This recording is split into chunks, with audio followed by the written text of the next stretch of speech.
I'm going to introduce one of my collaborators who will be leading the morning sessions. And he will give an overview of the system structure, framing our research efforts, and introduce the following speakers for this morning's program. Dr. Chris Koliba is a professor at the University of Vermont, or UVM. For those of you who've been following Jeopardy this past week, you know what UVM stands for. Universitas Viriditas Montes, which is Latin for University of the Green Mountains. Okay. Chris is a transdisciplinary social scientist anchored in the field of public administration and policy studies. He is also co-director of the SEGS laboratory at UVM. SEGS stands for Socio-Ecological Gaming and Simulation. The SEGS lab has contributed many innovative approaches to understanding how information influences human behavior and how human behavior impacts disease spread. Please join me in welcoming Chris Koliba.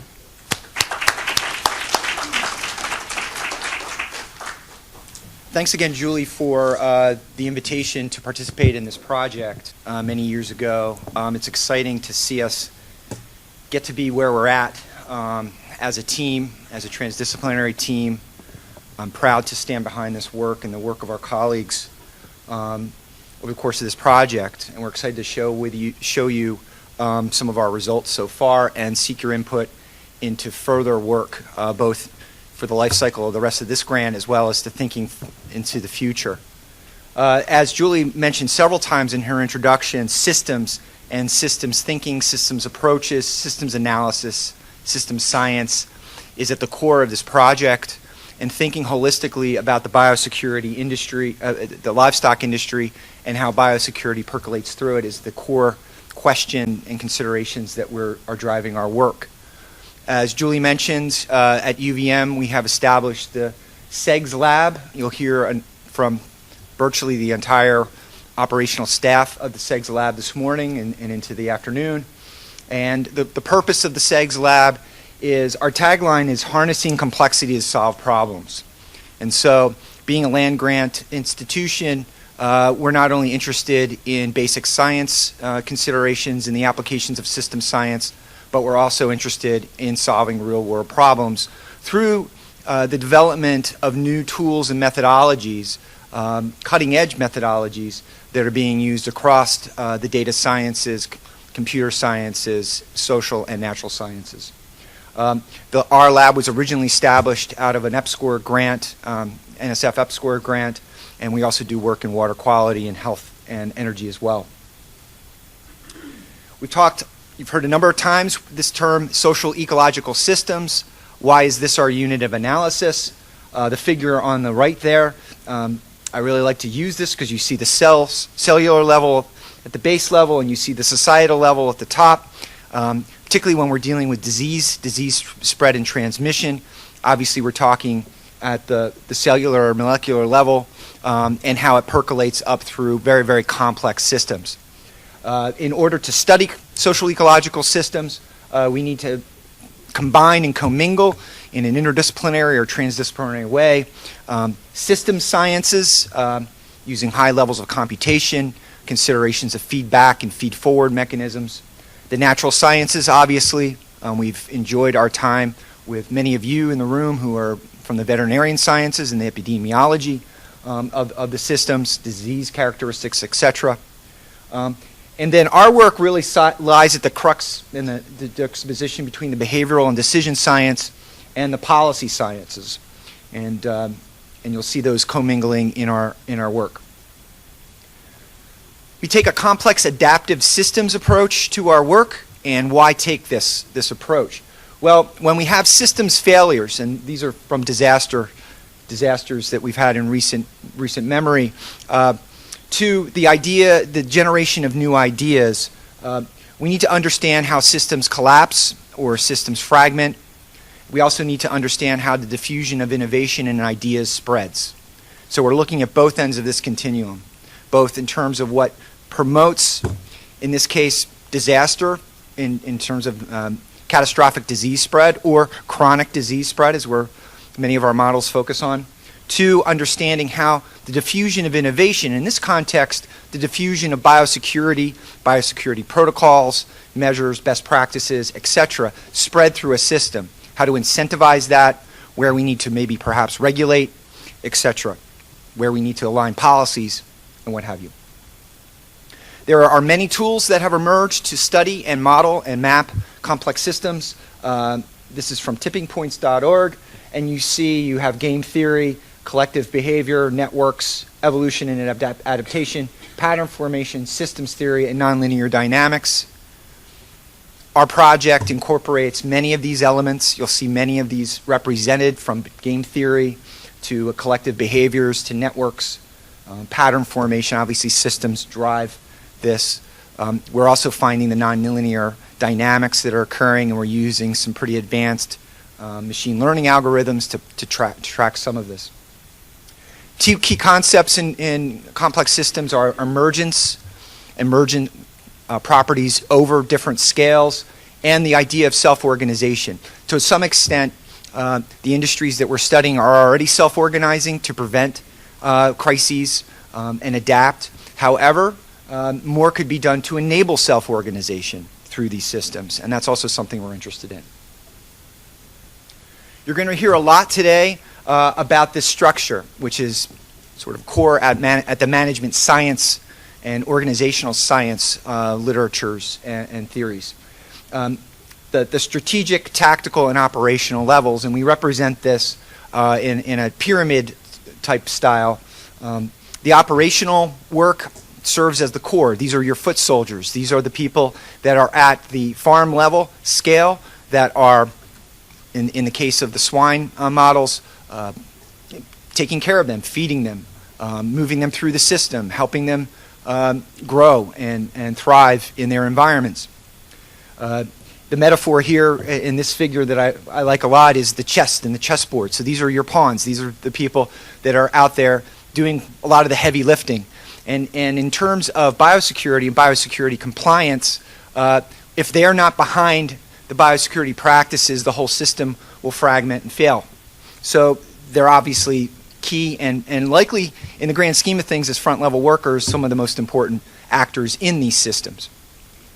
The next level is the tactical level. These are represented on the chessboard by your bishops and your knights and your rooks.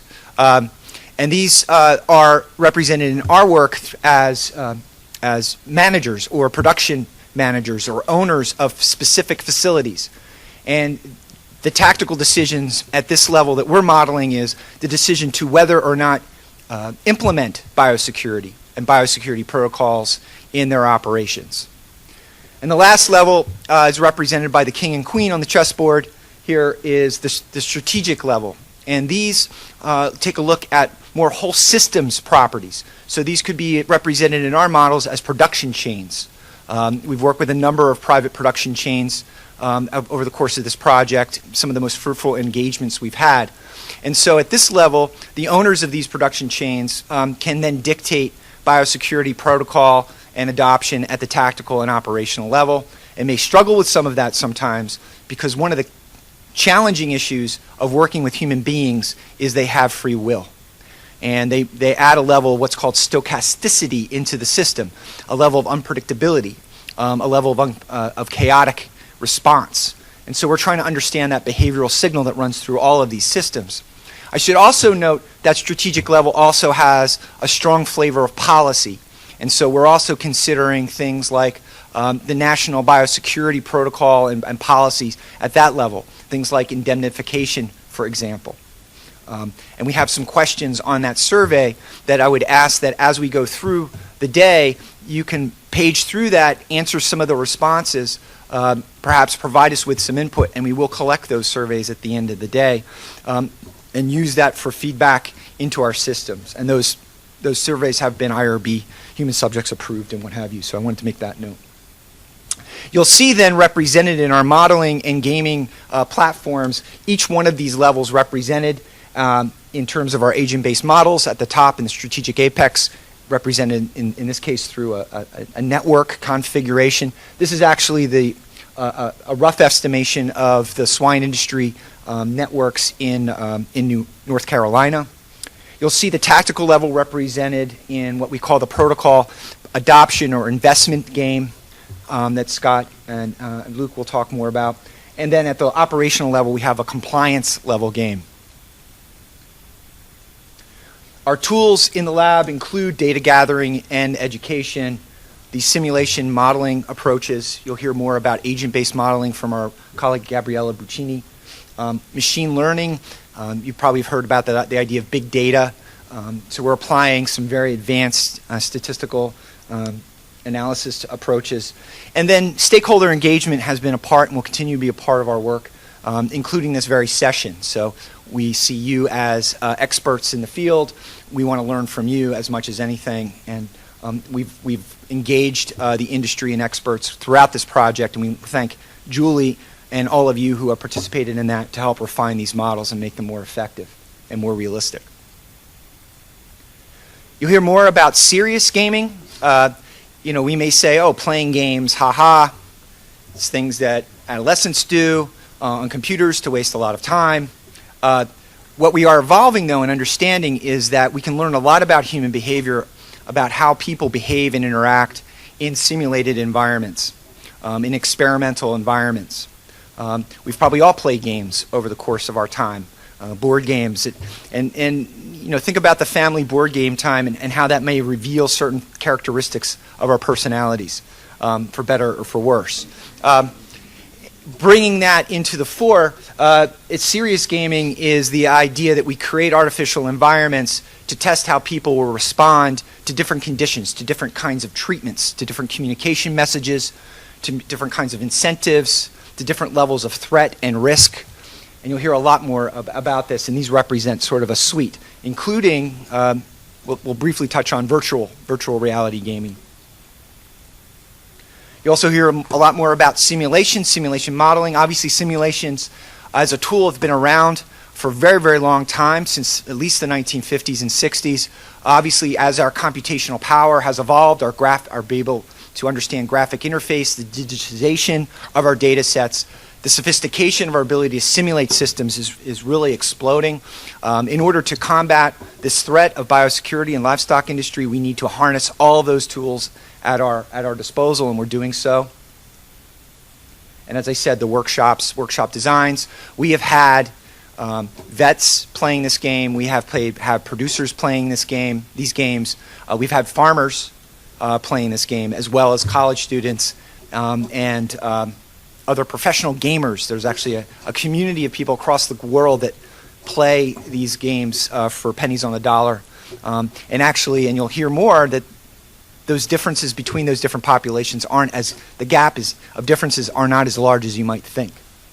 So there's a constant human response that is consistent across different domains, which is both from a research perspective, it makes our life a little easier. From a standpoint of changing systems, it also can simplify the system a bit more.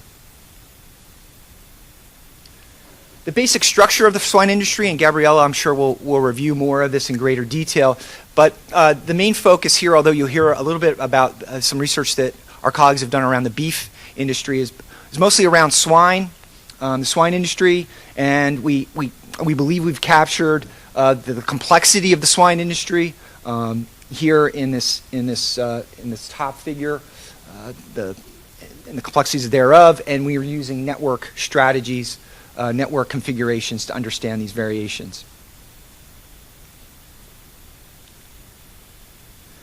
Obviously, at the heart of this project is understanding risk and risk assessment, and how different stakeholders across that continuum understand and process that risk, and not only think about that risk, but act on that risk.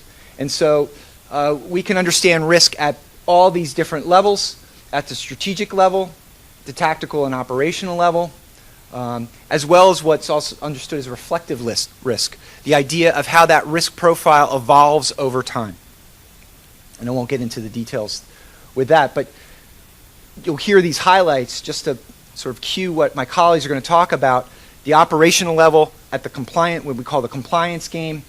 You're going to hear more about risk perception, worker risk perception, the risk of non-compliance with biosecurity protocols, the risk of being in compliance with biosecurity protocols, interestingly. You'll hear at the tactical level, facility manager risk perception, the risk of non-adoption, the risk of adoption, the social and environmental uncertainties, the value of information in the system. And at the strategic level, you'll learn more about risk of disease threats across networks and facility types, and how maybe we can consider isolation of network risks, the value of network fragmentation at times, and what have you. And again, here's the North Carolina model represented. And we've got a number of publications in JAS, PLOS One, veterinary sciences, etc. So, and if you're interested in getting copies of those papers, please let one of us know, and we'll be happy to share those with you. The idea around this is no one in this day and age appreciates the value of regulation and coercion through regulation. So the idea is to try to nudge systems towards optimal behaviors. And we're drawing on the Thaler and Stunstein and the social psychological idea of nudging systems in the right direction and understanding this. You may be familiar with why there may be the negative use of nudge. You go out and then checkout line in the grocery store or Walmart, and you'll see the candy aisle right as you're checking out. We have a behavioral impulse to pick things off right before we're about to pay our bills. Or if you put fresh fruit at the beginning of a line in a cafeteria, the more likely that people will pick up that fresh fruit and eat it. Very simple. It happens. It works pretty much all the time, regardless of who those people are. So we can nudge behaviors in these regards. The idea and the basic underpinning of this is to build situational awareness. This is a term from the military, but we're adopting this in this context for this project. And we hope as a result of seeing the results from many of our results here and projects that it will help to deepen your own situational awareness, and you can help us spread the message and the tools to do so further. So thank you.